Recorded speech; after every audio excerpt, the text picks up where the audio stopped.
And so my first time that I really got to hang out with this couple was in Duluth, and they actually, of all places, took me with them to the Teak House. And any of you who've been there know how that ended. Anybody who's been to the Teak House knows how that might have ended. So they had me up there, and we had a great weekend, and I knew after that that these two were meant to be there. They just have so much fun together all the time, and it's fun just to hang around them and be around them. They definitely have something special. Let's see, what else do I want to say here? I guess I'd just like everybody to raise their glass and have a toast for this newlywed couple. To Mike and Meg.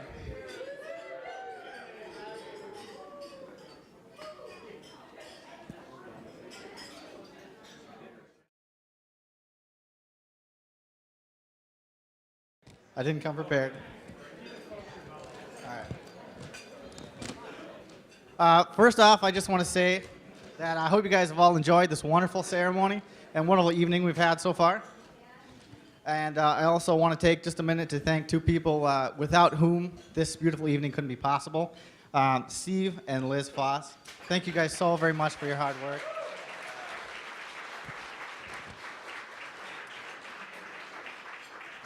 I would also like to take just a chance to thank all of you guys for coming out tonight and share this evening with Mike and Megan and making this a beautiful night that they will never forget.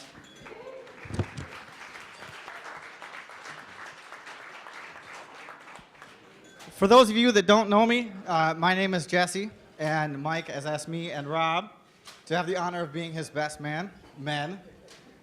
And Mike, I've known you for a very, very long time, and I can't tell you how much of an honor and privilege it is to be up here and doing this for you, man. I know when Mike first asked me to be his best man, it got me to thinking a lot about marriage and the whole idea of it, and I thought maybe I should settle down. And, you know, it's not that I haven't been trying, but for most of you know that marriage is sort of a matter of give and take, and I haven't found anybody that's willing to take all that I have to give.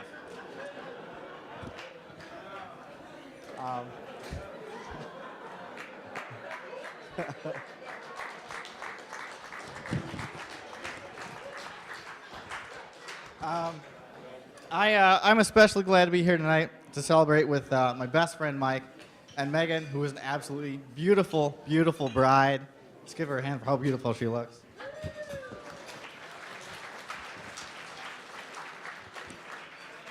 I've known Mike for 8 years, approximately. Don't know exactly. We first met when I moved to Duluth, and I joined the fraternity, Tau Kappa Epsilon, with him. We pledged together.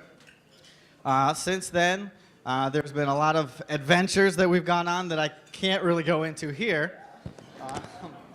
But through that time, he has proven to be not only a great friend, but a truly, truly good man.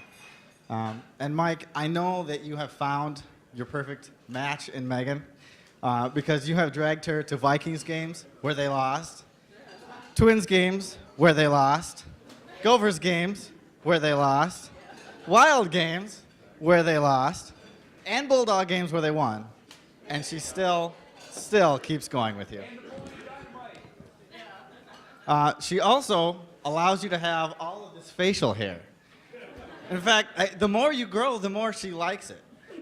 And I'm beginning to think maybe she just doesn't want to see your face at all. She's just more interested in having you just cover it all up.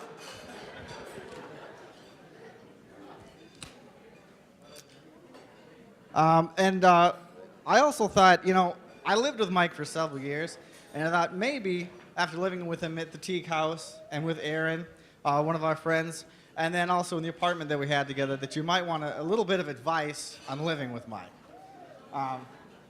One of the things that I have come to find in living with Mike is that you really don't have to pay your rent on time.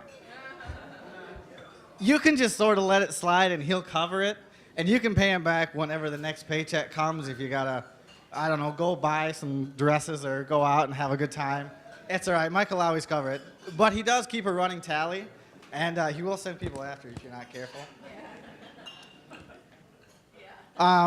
Also, one of the greatest challenges I've had in ever getting his attention is his FIFA soccer game. I've come home many times to see him playing this game, eyes glued to the screen, controller shaking in his hand, only to hear him scream while a bunch of things I can't really say here and toss the controller across the room.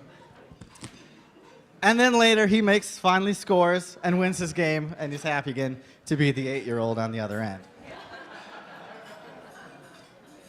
And finally, the best part about living with Mike is that no matter what kind of frozen pizza I was going to cook that night, Mike was always cooking something 10 times better, and there was always extra for me. So I appreciate that. Mike, Megan, you were meant to be together. From your first date to Napoleon Dynamite, to your first dance here tonight, to your first dance 50 years from tonight. I wish you guys all the best and many, many, many years of a happy marriage. To the bride and groom,